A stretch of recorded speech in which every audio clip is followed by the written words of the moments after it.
हमारे मित्र हैं संजय नारायण जी ने पूछा, अरुण जी यज्ञ क्या है, उसकी थोड़ी व्याख्या करें। सात्विक, राजसिक और तामसिक यज्ञ क्या है, उसी प्रकार सात्विक, राजसिक, तामसिक दान क्या है। क्योंकि अभी गीता शास्त्र और ज्योतिष शास्त्र की तुलनात्मक अध्ययन का सीरीज चल रहा है अपने गायत्री शक्तिपीठ वाले चैनल पर। उसमें 17वें अध्याय में भगवान ये सारी बात कहते हैं गीता में। लगता है उसी से हमारे मित्र ने प्रश्न किया है। वो सारी बात कहते हैं कि जिससे किसी का भी नुकसान नहीं होता हो, जिससे सतोगुण जागृत होता हो और वो फैलता हो, वो सारी प्रक्रियाएं सात्विक है। जिससे किसी का नुकसान होगा वो तामसिक गुण है। जिससे किसी का नुकसान नहीं होता, यहाँ एक बात ध्यान रखें, किसी का नुकसान होता है वो तामसिक हुआ।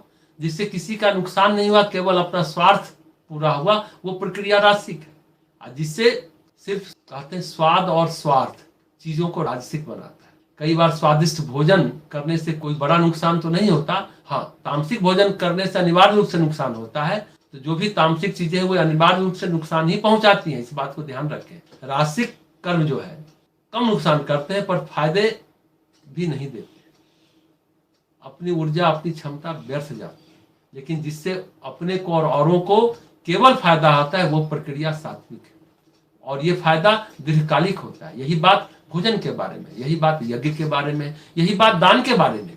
अगर भोजन स्वास्थ्य के लिए है तो सात्विक, स्वाद के लिए है तो राजसिक, और अगर भोजन के नाम पर कुछ भी खा लिया जाए, स्वाद के नाम पर बासी जिलेबी, तो स्वाद लोलुपता, तो वो तामसिक भोजन होगा, वो बासी जिलेबी उपद्रव मचाएगा। उसी तरह से यज्ञ है, जो मारण आदि कर्म होते हैं, जो अभिचार होता है जिससे लोगों का नुकसान होता है, अभिचार परक यज्ञ, वो यज्ञ तामसिक होता है। जो शंभुक ने रामायण काल में किया था, जिससे पर्यावरण का नुकसान हुआ था, वातावरण का, तो सभी ऋषियों को लगा था अरे इस रामायण काल में कौन सा व्यक्ति है जो तामसिक यज्ञ कर रहा है, मारण आदि अभिचार कर रहा है। तो शंभुक का नाश भगवान राम ने किया था। तो जो यज्ञ के लिए, अपने हित के लिए कोई अनुष्ठान जप किया कि नौकरी लग जाए, शादी हो जाए, संतान हो जाए, और उसका उपवास किया, हवन किया, पूर्णाहुति की, ये सकाम यज्ञ कामना सहित है, तो फिर यह यज्ञ राजसिक यज्ञ है। पर जिस यज्ञ में निष्कामता है, प्रकृति के पोषण के लिए है, लोक कल्याण के लिए, आत्म कल्याण के लिए है। स्वार्थ का मतलब आत्म कल्याण नहीं होता, स्वार्थ का मतलब अहम कल्याण, अहम की पूर्ति, अहम की इच्छा पूर्ति। अगर ये स्थिति है तो वो राजसिक होगा। पर प्रदूषण को दूर करने के लिए, लोक कल्याण और आत्म कल्याण के लिए है, तो फिर वह सात्विक यज्ञ है। हम लोग जो भी अनुष्ठान करते हैं उसे बोलते हैं वातावरण परिष्काराय च, लोक कल्याण, आत्म कल्याणाय च। हम लोग हमेशा सात्विक यज्ञ की बात करते हैं, लोक कल्याण और आत्म कल्याण, प्रदूषण दूर हो, पर्यावरण संतुलित हो, उसके लिए हम लोग यज्ञ करते हैं।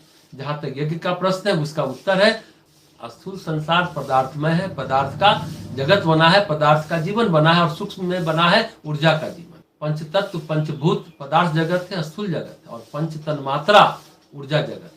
पदार्थों के विघटन से ऊर्जा बनती है, ऊर्जा संवर्धित होती है, इलेक्ट्रॉन, प्रोटॉन, न्यूट्रॉन बनता है। कोई ऐसी प्रक्रिया जो पदार्थ से निकली ऊर्जा, सूक्ष्म की ऊर्जा को आकर्षित कर ले, उसे नियोजित कर दे, किसी सही दिशा में, सही कार्य में लगा दे, यह प्रक्रिया यज्ञ है। हम स्थूल ऊर्जा, सूक्ष्म ऊर्जा का सम्मिलन करते हैं, संग्रहण करते हैं, संदोहन करते हैं, और फिर उसका नियोजन करते हैं। ये प्रक्रिया यज्ञ कहलाती है। उद्देश्य उसका तामसिक भी हो सकता है, राजसिक भी हो सकता है, और सात्विक भी हो सकता है। उद्देश्य महत्वपूर्ण है। इसी तरह से दान है, घर से चीजें निकाल दें तो हमारा दोष मिट जाएगा। हम दूसरे का नुकसान कर दें, ऐसा दान तामसिक है। कभी कभी कुछ नेगेटिव चीज निकालते हैं, वो दूसरे के माथे पर चला जाए, जिसे कहते हैं अपने से उतार करके किसी और के माथे पर नेगेटिविटी डाल दी, ऐसा भी लोग करते हैं। तो ये दान तामसिक दान है। हमारा दोष तो मिटा, लेकिन दूसरे का नुकसान हो गया। और ऐसा दान जिससे हमारा स्वार्थ ही पूरा हुआ और पंडित का भी, दान लेने वाले का भी नुकसान नहीं हुआ, तो राजसिक है। जैसे ग्रहों का दान हम लोग करते हैं, ग्रहों का दान जिससे हमारा स्वार्थ पूरा होता है, पंडित का नुकसान नहीं होता। उसी तरह सात्विक दान क्या है? किसी भूखे को खिलाना, उसे हमारा कोई स्वार्थ नहीं, पीड़ा से द्रवित होकर हम दान दे रहे हैं, तो वो दान सात्विक कहलाता है। किसी भी कार्य से हमारा अपना अधिकार किसी को देते हैं, चाहे वो धन हो, अन्न हो, भूमि हो, स्वर्ण हो, जो हम निकालते हैं, अगर हम सिर्फ अच्छा दान तो कर रहे हैं, कल ये दान की खबर छपे, ये स्वार्थ हो सकता है, तो फिर राशि दान हो जाएगा। यश की कामना अगर हमारे अंदर है तो वो दान राशिक हो जाएगा। हम इतना कंबल बांटे, इतने भूखों को खिलाए। हालांकि कभी कभी अखबार में छपाना अनिवार्य होता है, जानते हैं क्यों? अगर आप इनकम टैक्स पेई हैं या इनकम टैक्स में रिबेट चाहते हैं तो आपको दिखाना होगा कि आप कितना सामाजिक कार्य किए, तो उसका एक प्रमाण जुटाने के लिए भी अखबार का कटिंग चाहिए। ये भी कभी कभी मजबूरी होती है। लेकिन सामान्य तौर पर जो यश की कामना रखते हैं, कोई उसको अच्छा इंसान कहे, महान कहे, ये अगर ललक अंदर है ना, तो वो राशिक दान है। वो दान फिर सात्विक दान नहीं बनता है। पीड़ा से द्रवित होकर हम दान दे रहे हैं तो वो दान सात्विक होता है। राशि दान में यश की कामना होती है। एक और है भूदान यज्ञ, नेत्रदान यज्ञ, पर यथार्थ में वो भी दान ही है।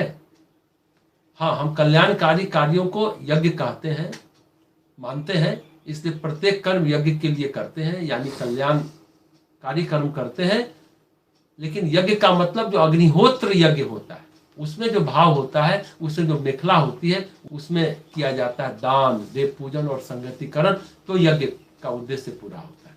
दान करते हैं, सामग्री जुटाते हैं, दान करते हैं, तब तो यज्ञ करेंगे। और देवताओं का आवाहन करते हैं, निमंत्रण देते हैं, आमंत्रित करते हैं, उनका यजन करते हैं, उनके निमित्त हवन करते हैं।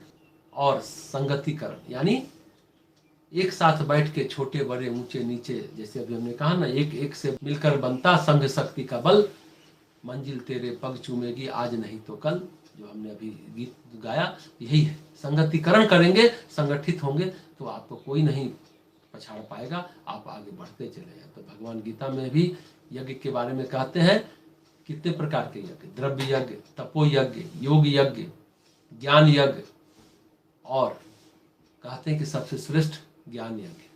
सबको यज्ञ की श्रेणी में गिनाते हैं, और जो भी हमारे श्रेष्ठ कार्य होते हैं वो सभी यज्ञ होते हैं। भगवान कृष्ण गीता में कहते भी हैं कि यह सृष्टि यज्ञ से बनी है, सृष्टि में सभी एक दूसरे को दे रहे हैं, पोषित कर रहे हैं, इसे यज्ञ कहा है। उन्होंने कहा अगर सूरज न निकले क्या होगा, ये सोचते हैं, लेकिन सूरज न निकले तो जीवन चला जाएगा एक समय के बाद। सूरज को धरती पोषित करी और धरती भी सूरज को पोषित करे, दोनों का यही यज्ञ है। ये देना सीखे हम लोग, अगर हमेशा देना सीखते हैं तो हम यज्ञ कर रहे हैं। इस बात को समझने की जरूरत है। पर अग्निहोत्र यज्ञ में कुछ हवन सामग्री होती है, मंत्र होता है, भगवान का आवाहन होता है, यजन होता है, उसको हम लोग अग्निहोत्र यज्ञ कहते हैं। तो सृष्टि यज्ञ से बनी है, सृष्टि में सभी एक दूसरे को दे रहे हैं, पोषित कर रहे हैं, इसे यज्ञ कहा भगवान ने। पर यथार्थ में जो वेद में है वह कुंड और मेखला है, अग्नि वाला है। भोजन को भी हम यज्ञ मानते हैं। जठराग्नि में अन्न की आहुति, जठराग्नि जिसे अग्नि का ही कहते हैं, उसमें अन्न डालते हैं, तो भोजन जो करना भी है वह भी यज्ञ है। जठराग्नि में अन्न नामक हविष्य डालते हैं, हवन करते हैं, अग्नि में उसको पचाते हैं जठराग्नि के माध्यम से। तो सृष्टि में सब यज्ञ का रूप है। सृष्टि यज्ञ के कारण चल रही है। व्यापक अर्थों में यज्ञ का अर्थ ये